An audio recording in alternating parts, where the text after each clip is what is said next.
자, 오늘은 본문 말씀을 중심으로 오늘 제목이 좀 거시기해요. 우리 같이 한번 읽겠습니다. 시작. 하나님은 자빠져 있어도 아멘이세요? 자빠져 있어도 사랑해. 사실 자빠져 있어도 사랑이라는 책이 있습니다. 작년에 출간된, 이걸 수필집이라고 해야 될지 시집이라고 해야 될지 잘 모르겠는데, 평범한 크리스찬 주부의 일상을 그냥 기록한 자빠져 있어도 사랑해라는 책이에요. 책. 사진 한번 띄워주시겠습니까? 이렇게 생긴 책입니다. 제가 이렇게 뒤져봤더니 제 책을 누가 훔쳐가나 봐요. 왜 이렇게 없는지 모르겠어요. 책장이 없어. 그래서 제가 이거 이민지방 가져왔어도요. 자주 왔어요. 자빠져 있어도 괜찮아. 자빠져 있어도 일상에서 깨닫는 가족, 인생, 하나님의 사랑, 지극히 평범한 일상을 특별하게 만드는 유쾌한 이야기라는 테마가 붙었어요. 내용은 심플합니다. 그 주제는 4가지 테마예요. 남편과 얽힌 사건들을 시처럼 수필집으로 짧게 기록했어요. 남편과 얽힌 것, 자녀와 얽힌 것, 이제 중년을 지나다 보니 인생을 살아보면서 느낀 것, 그리고 하나님과의 관계 속에서 깨닫게 된 것, 이 4가지의 테마로 이렇게 책을 기록을 했습니다. 짤막한 시적 표현을 통해서 일상을 그려낸 책이에요. 내용은 굉장히 가볍지만 의미는 가볍지 않은, 평범한 일상을 아름답게 만들어주는 책이라는 별칭이 붙어 있습니다. 그래서 저는 젊은 부부들은 한 번쯤, 중년 부부들도 한번 읽어보면 참 좋겠다. 그래서 제가 우리 은혜브릿지, 우리 강도사님에게 한번 이 책은 그냥 가볍게 한번 한 권만 사서 서로 이렇게 싹 돌아보면서 읽어도 좋은 책이다. 제목이 재밌지 않아요? 나쁜 의미가 아니에요. 자빠져 있어도 사랑해. 왜 자빠져 있어도 사랑하는가? 이와 얽힌 사건이 있어요. 사건이. 제가 좀 읽어드릴게요. 책에 나온 내용이에요. 제목, 자빠져 있어도 사랑해. 남편이 퇴근 후 집에 돌아왔을 때 나는 밝고 상냥한 목소리로 안녕히 다녀오셨어요 라고 인사를 했고, 딸은 소파에 누워서 자고 있었다. 남편은 나에게 눈길조차 안 주고 딸의 이름을 크게 부르며 아빠 왔어 라고 말한다. 자빠져 있어도 사랑받을 수 있는 존재가 부럽다. 우리 그러지 않습니까? 저도 그런 것 같아요. 딱 들어가면 딸이 어딨어? 자빠져 있어. 그래도 어때요? 그래요. 읽고 있으면은요, 누구나 경험하는 평범한 가정의 일상을 솔직 담백하게 표현했어요. 자빠져 있어도 사랑을 받을 수 있는 존재, 얼마나 부러운지. 우리는 뭔가 열심히 해야지 회사에서는 사랑받잖아요. 근데 집에서는 어떻대요? 자빠져 있어도, 좀 자빠져 있어도 사랑스러워요. 자빠져 있어도 사랑스럽대요. 제가 여기에 나온 몇 가지 이야기를 조금 더 읽어드릴게요. 제목, 그럴 거면 지금부터. 어차피 지나고 나면 축복이었다고 말할 것이 뻔하니까 차라리 지금부터 감사하자. 그렇죠. 지나고 나면 다 하나님의 은혜였어. 그때 가서 말하지 말고 지금부터 감사하자. 딱 3줄인데 굉장히 주는 감동이 컸어요. 또 이런 글도 있습니다. 제목, 나이가 들면 온화하고 너그럽고 지혜롭고 무욕하고 겸손하고 덜 먹을 것이라 기대하지 말지어다. 만약 나이 든 누군가 그러하다면 그는 젊었을 적에도 그러했으리라. 지금 이상한 사람은 후일 더 이상해지고 지금 개팍한 사람은 더욱 개팍해지리니 시간에 미루어 두지 말고 오늘은 오늘치의 덕을 쌓을지어다. 습관되지 못한 것이 늙었다고 갑자기 생길 일 만무하기 때문이다. 늙어가는 나에게 라는 이렇게 글이에요. 읽고 있으면 그냥 마음에 쏙 들어와요. 우리 청년들 한번 잘 들어보세요. 이게 맞나? 이제 엄마가 이제 아들한테 한 얘기예요. 착하고 똑똑하고 예쁜 여자를 소개시켜 줄까? 찬이 형제. 착하고 똑똑하고 예쁜 여자를 소개시켜 줄까? 라고 아들에게 물었더니 글쎄요 라고 대답이 돌아온다. 뭐가 문제냐고 물어보니까 순서가 문제라고 한다. 예쁘다라는 말이 맨 뒤에 나와서 불안하다고. 너는 참 빈틈이 없는 아이로구나. 그러니까 무슨 말이에요? 예쁘고 착하고 똑똑하면 무조건 오케이. 그런데 착하고 예쁘고 착하고 똑똑하고 예쁘다라는 말이 뒤에 있으면 뭔가 좀 불안하다. 솔직한 아들의 마음. 중년 부부, 저 이게 진짜 복음이었어요. 야, 어떡해. 제목, 조건 없는 사랑. 중년 부부야말로 조건 없이 사랑하는 것 같다. 서로 얼굴 안 본다. 처음에는, 젊었을 때는 몸매가 어떻고 얼굴이 어떻고 내 마음에 쏙 들고 뭔가 그래서 사랑을 했어요. 근데 중년이 지나고 나니까 어때요? 아무 조건도 필요 없더래요. 얼굴도 안 보고 몸매도 안 보고 아무것도 안 본대요. 야, 저 이 얘기를 이 글을 읽으면서 야, 우리는 다 조건 없는 사랑을 하고 계신 줄로 믿습니다. 왜 아멘이 안 나와? 우리는 다 조건 없이 사랑해. 나이가 들어갈수록 부부 사이에는 조건이 사라지는 것 같아요. 그런데 나이가 들어갈수록 자꾸 조건 타령을 하면 당신은 왜 돈을 못 벌어와? 당신은 왜 지금 몸매가 그래? 당신은 왜 지금 화장도 안 하고 말이야? 자꾸 조건을 따지기 시작하면 그 가정 힘들어지는 거예요. 저와 여러분들 조건 없는 사랑하시기 바랍니다. 얼굴 보지 말라고.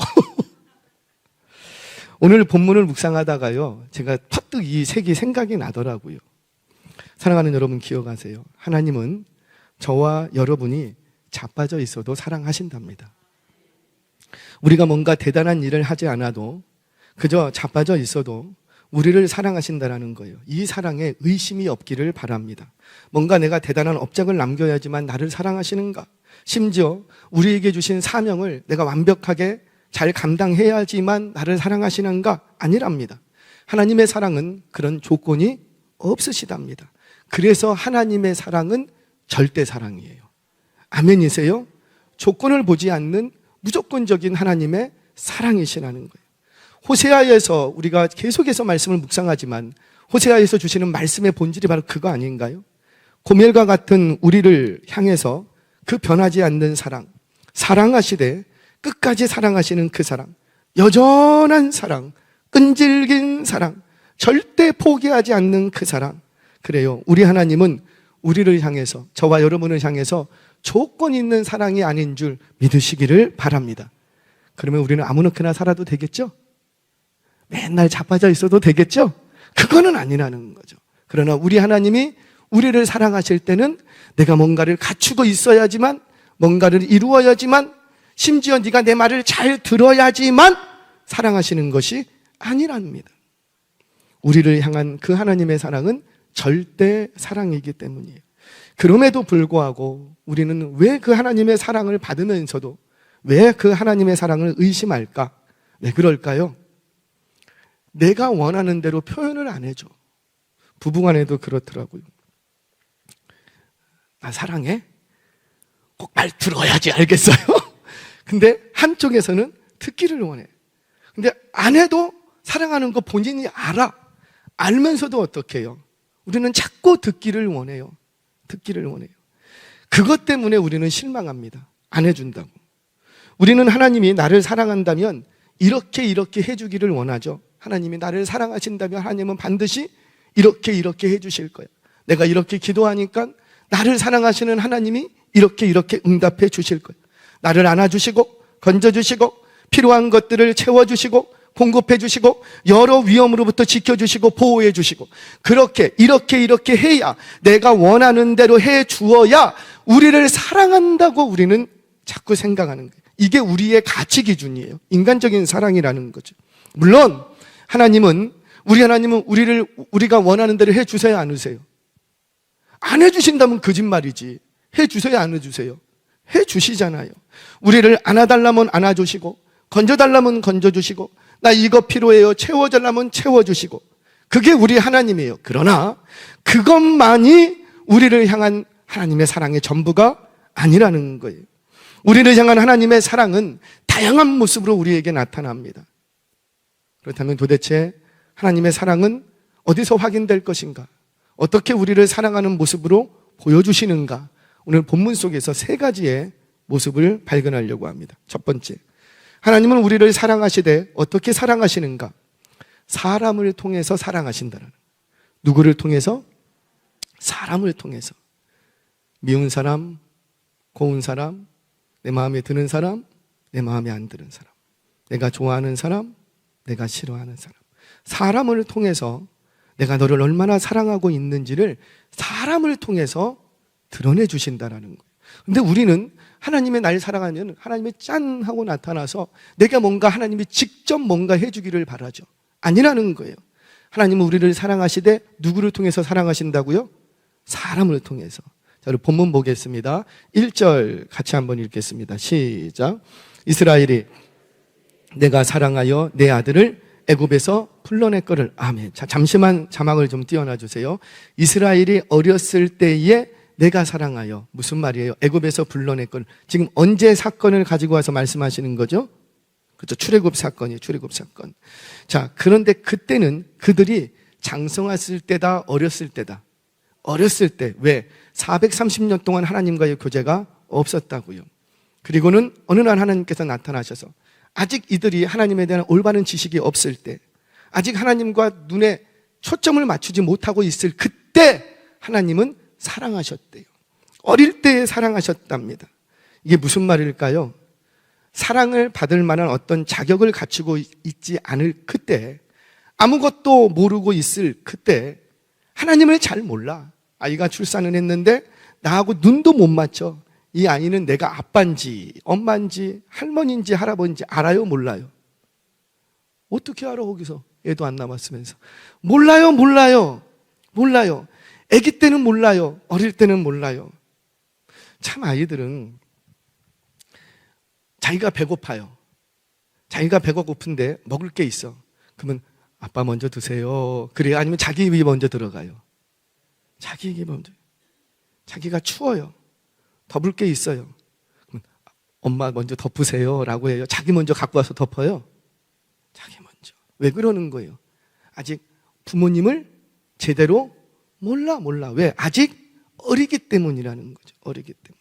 그렇게 어릴 때에 이 이스라엘 백성들이 하나님에 대한 올바른 지각과 지식이 없을 그때에, 하나님을 모를 때에, 아무것도 인지하는 능력도 없는 어린아이와 같은 그때에 하나님은 먼저 사랑하셨다라는 거예요. 그렇게 사랑하셨다라는 거예요. 우리 3절 말씀도 한번 보겠습니다. 그 어린아이를 어떻게 하나님이 사랑하셨는지 같이 읽겠습니다. 시작. 그러나 에브라임에게 걸음을 가르치고 내 팔로 안았음에도 내가 그들을 고치는 줄을 그들은 알지 못하였다. 아기 때에는 내가 안아주고 업어주고, 큰 딸을 제가 똥기저귀 다 제가 갈았거든요. 제가 목욕시켰어요. 그러니까 퇴근해서 돌아오면 집에 가자마자 뭐 붙어 있냐면 다른 거 아무것도 없어. 애기 목욕. 알아? 몰라? 몰라. 제가 그렇게 해서 키웠어요. 근데 죄송해요. 작은 딸은 그렇게 안 키웠어요. 작은 딸은 그렇게 못 키웠어요. 그때 상황이 있어서 제가 못 키웠어요. 지금 그렇게 해주면 안 되겠지? 그렇게 어릴 때에, 그가 나를 모를 때에 나는 그에게 걸음을 가르쳐주고 목욕을 시켜주고 옷을 입혀주고 그리고 눈을 맞춰주고 그를 안아주고 업어주고 그렇게 해서 키웠다는 거예요. 그런데 이 백성들이 어떻게 하더라? 우리 4절 말씀 같이 한번 읽어보겠습니다. 죄송합니다. 4절 말씀 잠깐만요. 그렇게 어린 이 아이를 안아주고 쌈매주고 돌보아서 키웠으나 이 아이가 조금 장성하고 나니까 그때부터 어떻게 하더라? 바알을 쫓아가고 아로새긴 우상을 쫓아가더라. 남자친구를 찾아가고 여자친구를 찾아가고 돈 벌어 갖고 남자친구하고 맛있는 거 먹고 어버이날인데 선물 하나 그냥 요거 하나 사갖고 끝나고. 할렐루야. 이렇게 어떻게 키웠는데, 똥기저귀 갈아가면서 다 키웠는데, 네가 나를 모를 때 그렇게 키웠는데, 돈으로 생각했으면 그게 몇 억이 들어갔는데, 그런데 요것이 덜 좀 크더니만, 돈을 좀 벌더니만 그냥 자기 사고 싶은 거 사고. 여러분들의 애들이 그런다는 게 아니라 그렇게 하더라는 거예요. 바알을 쫓아가고 아로새긴 우상을 쫓아가고, 그런 그들을 향해서 하나님은 어떻게 하셨더라? 4절입니다. 같이 한번 읽겠습니다. 4절 시작. 내가 사람의 줄 곧 사랑의 줄로 그들을 이끌었고 그들에게 대하여 그 목에서 멍에를 벗기는 자 같이 되었으며 그들 앞에 먹을 것을 두었더라. 아멘. 누구를 어떤 줄로? 내가 사람의 줄, 곧 사람의 줄을 왜 쓰는 거예요? 그 사람의 줄이 뭐라? 사랑하기 때문에 내가 글을 썼다는 거예요. 사람의 줄. 무슨 말입니까? 이런 거지요. 홍해가 가로막고 있을 때 우리가 뭐 죽을 장소가 없어서 이곳까지 우리를 끌고 와서 우리를 죽이려고 하느냐, 막 원망하고 불평하고 모세를 죽이려고 했을 때, 하나님을 향해서 성을 냈을 때, 그때 하나님께서는 이 백성들을 향해서 살 길을 열어주십니다. 누구를 통해서 열어주시더라? 그렇죠. 모세, 사람을 통해서 열어주시더라는 거예요. 시내산에서 모세가 율법을 수여받을 때 시내산 아래에서 아론을 비롯한 지도자들이 중심이 되어서 금송아지 우상을 만들고 그 아래에서 막 뛰고 놀고 있을 그때 사실은 모두 다 죽었어야지. 하나님께서 모세에게 말씀하시죠. 저 백성들 다 죽이자. 내가 내려가서 싹 죽이겠다. 그리고는 내가 너를 통해서 새 민족을 일으키겠다. 아브라함 계열의 이민족 다 죽여버리고 모세 너를 통해서 새 민족을 일으키겠다. 하나님께서 이렇게까지 하셨다고요. 그런데 그들은 누구의 중보로 살 길을 얻게 되지요? 그렇죠. 모세. 왜 그런 거예요? 만약에 하나님이 친히 강림하셔서 친히 손대면 어떻게 되고? 다 죽어. 그런데 사람의 줄, 곧 모세와 같은 지도자를 세우셔서, 중보자를 세우셔서 그들을 이끌어 내시는 거예요. 이게 뭐라? 바로 하나님의 사랑 때문에 이렇게 한다는 거예요. 사랑 때문에. 그 외에도요, 계속해서 하나님께서는 이들을 사랑하시기 때문에 누구를 보내고 선지자들을 계속, 사람을 계속 보냅니다. 아니 왜 사람을 보내? 그냥 소돔과 고모라처럼 천사 보내갖고 그냥 끝장내버리지. 그런데 우리 하나님이 왜 사람을 자꾸 보내신다고요? 그들을 사랑하시기 때문에. 물론 악한 왕을 일으키셔서 이 백성을 괴롭게 하실 때도 있죠. 그런데 생각해 보세요. 만약 하나님께서 친히 손대시면 어찌 될까요? 소돔과 고모라를 한번 기억해 보십시오. 하나님이 친히 손을 대시면 그 자리는 멸망뿐이라고요. 그런데 하나님께서는 우리를 사랑하셔서 친히 손대지 않고 누구를 통해서? 사람을 통해서 일하시더라는 거예요. 왜 이렇게 하시는가? 우리를 사랑하시기 때문에. 옛날에 부흥 강사님이 그랬어요. 저 지금도 그냥 뇌리에서 떨어지려나. 말로 할 때 들으세요. 살살 얘기할 때 세게 들으세요. 그 말이 어렸을 때는 잘 몰랐어요. 근데 점점 크다 보니 아하, 그럼 말로 할 때, 사람을 통해서 말씀하실 때, 강단에서 설교를 통하여서 말씀하실 때, 여러분들의 부모님을 통해서 자녀들을 훈육하실 때, 또는 사랑하는 가족들로부터 이야기를 들을 때, 때로는 나를 괴롭게 하는 사람, 나를 힘들게 하는 그 사람의 말을 통하여서 나를 다듬어 가시더라는 거죠. 왜 이렇게 하시는가? 나를 사랑하시기 때문에. 너 그 사람 통하지 않고 내가 직접 손 대볼까? 그러면 어찌 된다고요? 여러분들 각오하셔야 돼요. 우리 하나님의 발목 하나 부러뜨리는 정도로 안 끝난다고요. 하나님이 손 대시면 천지가 진동합니다. 하나님이 손 대시면 그 집안은 끝장나는 거예요. 그런데 우리 하나님은 우리를 사랑하시기에 어찌하신다? 계속해서 말씀하시는. 때로는 주일마다 강단에서 설교하는 설교자를 통해서, 때로는 나를 격려하는 사람을 통해서, 때로는 나를 훈련시키는 그 사람을 통해서, 때로는 나를 비난하는 사람을 통해서 나를 훈련시켜 가시고 나의 높아졌던 마음을 낮추시고 겸손하게 만드시더라는 거예요. 이렇게 사람을 통해서 우리를 다루어 가시더라는 거죠. 왜 이렇게 하시는가? 우리 하나님이 바보가 아니라고요. 우리 하나님이 능력이 없어서가 아니라고요. 뭐 때문에? 자기 백성을 올바른 길로 인도하시려는 하나님의 사랑 때문인 줄 믿으시기를 바랍니다. 그러면 우리 한번 주변을 다시 한번 돌아보자고요. 옆에 있는 교우들, 정말 오늘 저녁에 너무너무 감사해요. 이렇게 많은 분들이 함께 예배하고 함께 찬양해 주시는 게 얼마나 감사한지, 함께 기도해 주시는 게 얼마나 감사한지. 하나, 둘, 셋, 넷. 함께 기도해 주시는 게 얼마나 감사한지. 아멘이세요? 그래요. 오늘도 우리 하나님은 사람을 통해서 내가 너를 사랑하고 있다. 내가 너를 사랑하고 있다. 사람을 통해서 보여주시는 이 하나님의 사랑을 경험하시기를 주의 이름으로 축원합니다. 자, 첫 번째, 하나님이 우리를 사랑하시되 뭘 통해서 사랑하신다고요?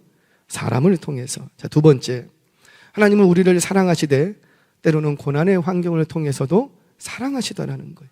자, 우리 5절 말씀 같이 한번 읽겠습니다. 시작. 그들은 애굽 땅으로 되돌아가지 못하겠거늘 내게 돌아오기를 싫어하니 아수르 사람이 그 임금이 될 것이라. 아멘. 무슨 말이에요? 이스라엘 백성들이 아무리 사람을 보내서 이들이 회심하고 돌이키기를 바라지만 그들의 완악함 때문에 하나님께 돌아오기를 싫어하는 거예요. 그래서 결국 우리 하나님은 어떤 방법을 쓰시고 아수르라는 이 나라를 일으키셔서 이 나라의 포로가 되게 하시고 아수르의 칼을 들어서 이 백성을 징계하시고 멸망시키시는 거예요. 심판이 선언된 거예요. 그런데 이 심판조차도 하나님의 사랑하심이라는 거예요. 아멘이세요? 그러면 하나님으로부터 고난당하는 게 복이에요, 저주예요? 복인 줄 믿으시기를 바랍니다. 일전에도 이런 말씀을 드렸어요. 겸손한 사람은 없고 겸손한 환경만 있다. 환경만. 여러분, 사람은 죄인된 본성 때문에 가만두면 겸손해지지가 않습니다. 아이들을 한번 보세요. 아이들에게 아이고 이뻐, 아이고 이뻐 그러면은 아이고 무슨 말씀을, 아버님 내가 뭐가 이쁩니까? 그러는 아이 있어요, 없어요? 없어요. 막 잘한다 그러면은 진짜 잘하는 줄 알고 뭐 옛날 말로 할아버지 뭐 상투를 잡고 올라간다고. 왜? 사람은 겸손할 줄 몰라요. 겸손할 줄. 여러분, 우리 주변에서 많이 보지 않습니까? 교육이나 학습을 통해서 겸손이 훈련되던가요? 도덕, 윤리, 그거 아무리 많이 배운다고, 아니 박사학위를 몇 개씩 가졌다고 해도 겸손하던가요? 아니라는 거죠. 사람은 내버려 두면 절대 겸손하지 못합니다. 그래서 하나님께서 뭘 사용하시냐면 고난이라는 것을 사용하시는 거예요. 그 고난을 통해서 우리의 높아진 마음을 낮추시고 겸손하게 만들어 가시다라는 거죠. 때때로 높아진 마음이 고난의 환경과 사건을 통해서 깎이고 낮아지는 거예요. 사랑하는 여러분, 고난의 환경이 올 때 자기 성찰의 기회로 삼으시기를 바랍니다. 뭔가 싫은 소리를 들을 때, 듣기 싫은 말을 들을 때, 민망한 소리를 들을 때, 이것이 하나님의 음성으로 들려지시기를 바랍니다. 그렇게 할 때 내게 허락하신 그 고난조차도 하나님의 사랑하심임을 깨닫게 될 줄로 믿습니다. 자, 두 번째, 하나님 우리를 사랑하시되 뭘 통해서도 사랑하신다고요? 그렇죠. 고난의 환경을 통해서 사랑하십니다. 마지막으로 우리는 이걸 제일 좋아하지요. 사실 하나님은 우리를 사랑하시되 긍휼히 여겨주심으로 사랑하십니다. 긍휼히 여겨주심. 우리에게 뭘 주셔야지만 사랑이 아니라 우리에게 뭐만 주셔도 나를 긍휼히 여기죠. 여러분들 기억하세요. 불쌍히 여김받는 게 가장 큰 축복인 줄 믿으시기 바랍니다. 불쌍히 여김받으면 살 길이 열리는 거예요. 불쌍히. 기도의 자리에 다른 거 필요 없어요. 뭐 주세요, 이 문제 해결했어요, 저 문제 다 필요 없어요. 그냥 무슨 말만 하면 돼요? 아버지, 나를 불쌍히 여겨달라. 나를 불쌍히 여김받는 게 가장 큰 축복이라고. 성경 보겠습니다. 8절 같이 한번 읽겠습니다. 시작. 에브라임이여 내가 어찌 너를 놓겠느냐? 이스라엘이여 내가 어찌 너를 버리겠느냐? 내가 어찌 너를 아드마같이 놓겠느냐? 어찌 너를 스보임같이 두겠느냐? 내 마음이 내 속에서 돌이키어 나의 긍휼이 온전히 불붙는 듯 하도다. 사랑하는 여러분, 저와 여러분이 자빠져 있어도 사랑하신답니다. 왜 그런 거예요? 하나님의 사랑하시기 때문이에요. 왜 나를 사랑하는가? 하나님은 사랑이시기 때문이라는 거예요. 아드마와 스보임같이 내버려 두지 않겠답니다. 아드마와 스보임은 어디냐면 음란한 도시 소돔과 고모라가 멸망할 때에 함께 멸망했던 도시들의 이름이에요. 그 도시들처럼 내가 심판당하도록 내버려 두지 않겠다라는 거예요. 왜? 우리가 깨끗하고 우리가 위대해서 우리가 고상해서 뭐 대단해서 아니라고요. 뭐 때문에? 그저 우리를 불쌍히 여기시는 그 하나님의 긍휼하심 때문이에요. 사랑하는 여러분, 기억하세요. 하나님이 우리에게 주신 가장 큰 축복은 바로 그 축복이 뭔가? 바로 우리를 불쌍히 여겨 주시는 거예요. 우리 이 시간에 한 번 더 말씀을 읽겠습니다. 우리 8절 말씀을 한번 다시 띄워놔 주시겠어요? 이 시간에 읽을 때 에브라임이여 내가 어찌 너를 놓겠느냐, 이스라엘이여 내가 어찌 너를 버리겠느냐. 이 구절을 에브라임과 이스라엘을 바꿔서 자기 이름으로 한번 바꿔보십시오. 자기 이름. 제구가 내가 어찌 너를 놓겠느냐, 제구가 내가 어찌 너를 버리겠느냐. 다 눈 감으세요. 눈 감으시고 두 손을 가슴에 얹고 눈을 감고 내 자신에게 하나님의 사랑을 전해 주십시오. 자신의 이름을 집어넣어서 우리 한번 같이 보겠습니다. 시작. 제구가 내가 어찌 너를 놓겠느냐, 제구가 내가 어찌 너를 버리겠느냐. 한 번 더 시작. 그렇게 하고 들리겠어요? 크게 시작. 제구가 내가 어찌 너를 놓겠느냐, 제구가 내가 어찌 너를 버리겠느냐. 한 번 더 시작. 제구가 내가 어찌 너를 놓겠느냐, 제구가 내가 어찌 너를 버리겠느냐. 아멘이세요? 그래요. 우리 하나님은 절대 여러분을 버리시지 않으시겠답니다. 열심히 달려가다가 멈춰도 나 더 이상 여기서 못 가겠어요 라고 해도, 열심히 달려가다가 넘어졌다고 해도, 열심히 달려가다가 자빠졌다고 해도, 그래도 너 왜 자빠져 있니라고 하지 아니하고 저와 여러분들을 사랑하신답니다. 성경 한 구절만 읽고 마치겠습니다. 요한일서 4장 9절 10절 우리 같이 한번 읽겠습니다. 시작. 하나님의 사랑이 우리에게 이렇게 나타난 바 되었으니 하나님이 자기의 독생자를 세상에 보내심은 그로 말미암아 우리를 살리려 하심이라. 사랑은 여기 있으니 우리가 하나님을 사랑한 것이 아니요 하나님이 우리를 사랑하사 우리 죄를 속하기 위하여 화목제물로 그 아들을 보내셨습니다. 아멘. 사랑하는 여러분, 우리 하나님이 저와 여러분들을 사랑하신답니다. 그 사랑이 어떤 사랑이었는가?